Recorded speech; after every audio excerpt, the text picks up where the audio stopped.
Arigitani nibo clinical officers nibo rete thirikari nande kuthangikira rwangi rwa ugima na njira ya kuongera mbechire rwangi ruru ithagirwa rutengeri gukurukira mwandiki wa munene Peterson Wachira mandaktari babaugite kuri na mantu kabo yabatere gutegerwa na kuthangikirwa na kuongera kigina rwangi ruru ugateithia bukatha bakiuga kinyamathaga ja gutungatira Kenya jationekaga na uthu. Anthony Kathenya na Chutariria.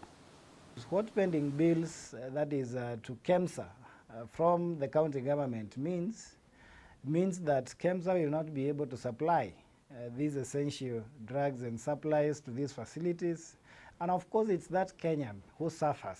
They suffer, one, because they cannot be able to get that drug in the hospital. There is delay of treatment leading to complications, and of course more expensive treating those complications.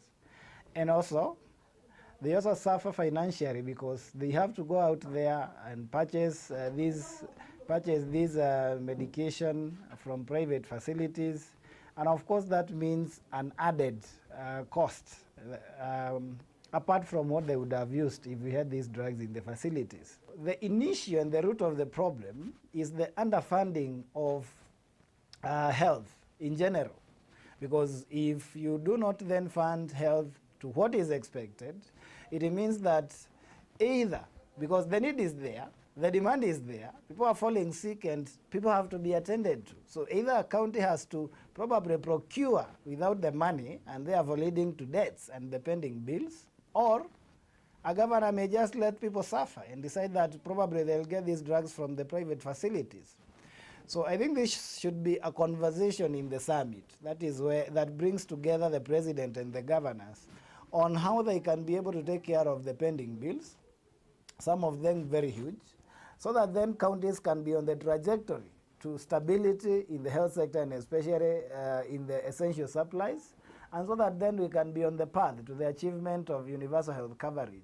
We have been vindicated as the union. Sometimes people think that we are politicking, but you have seen that the facility audit report that was issued the other day that actually indicated the real situation on the ground. We actually are very behind when it comes to the basic structure of a human resource that is needed to the achievement of universal health coverage. We do not have the basic equipments that we need. If you look at that report, the basic equipments that we actually do need to diagnose a Kenyan out there, and they're simple and cheap equipments, they are not available.